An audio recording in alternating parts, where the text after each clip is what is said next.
শোণিতপুৰৰ ৰঙাপাৰাত অবৈধ সুৰাৰ বিৰুদ্ধে আৰম্ভ হৈছে আবকাৰী বিভাগৰ তীব্ৰ অভিযান। বৰজুলি আৰু সোণাবিল গাঁৱত বিভাগীয় কৰ্তৃপক্ষই একজুটীয়া অভিযান চলাই চুলাই মদৰ কেইবাটা অবৈধ ভাটি উৎখাত কৰিবলৈ সক্ষম হয়। অভিযান কালত 150 লিটাৰৰো অধিক চুলাই মদ জব্দ কৰাৰ লগতে প্ৰায় 700 কেজি গেলা পাছুৱাৰ থিতাতে ধ্বংস কৰা হয়। কেৱল মদেই নহয়, সুৰা প্ৰস্তুত কৰিবলৈ ব্যৱহাৰ কৰা বিভিন্ন বাচন বৰ্তন আৰু সা সঁজুলিও বিভাগীয় লোকে ভাঙি পেলায়। জামুগুৰিহাটৰ পৰা আনোৱাৰ আহমেদৰ ৰিপৰ্ট।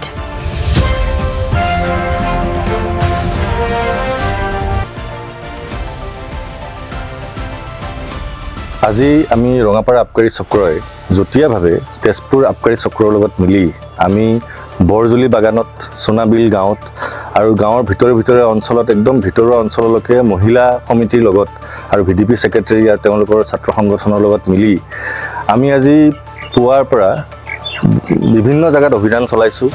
তাতে আমি প্ৰায় 900 to 1000 লিটাৰ আমি ফাৰ্মেণ্টেড ৱাছ আৰু পাছুৱাই পাইছোঁ আৰু প্ৰায় 150 লিটাৰ আমি চুলাই পাইছোঁ। আজি আমি এই অভিযানটো আমি এটা মটো হিচাপে ল'ব বিচাৰিছোঁ। প্ৰতিখন গাঁৱৰ আমি মহিলাৰ লগত কথা পাতি প্ৰতিখন গাঁও যাতে চুলাই মুক্ত হওক তাৰ কাৰণে মহিলাৰ লগত মিলি আমি ভাবিছোঁ যে এইটো কৰিলে বেছি ভাল হ'ব। আৰু তেওঁলোকে যিহেতু মানে আগবাঢ়ি আহিলে আৰু আজি যেনেকৈ ধৰণে আগবাঢ়ি আহিছে আমি নিজে উৎসাহ পাইছোঁ, তেওঁলোকৰো ভাল লাগিছে বুলি কৈছে।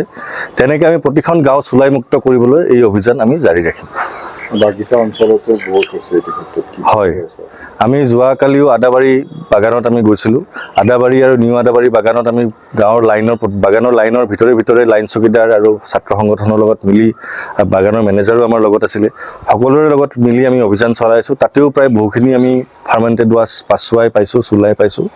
আৰু আমি ভাবিছোঁ এনেকৈ আমি গোটেই অঞ্চলত একদম ৰেগুলাৰলি চলাই থাকিম যাতে আমি এই ৰঙাপাৰা অঞ্চলটো চুলাই মুক্ত কৰিব পাৰোঁ।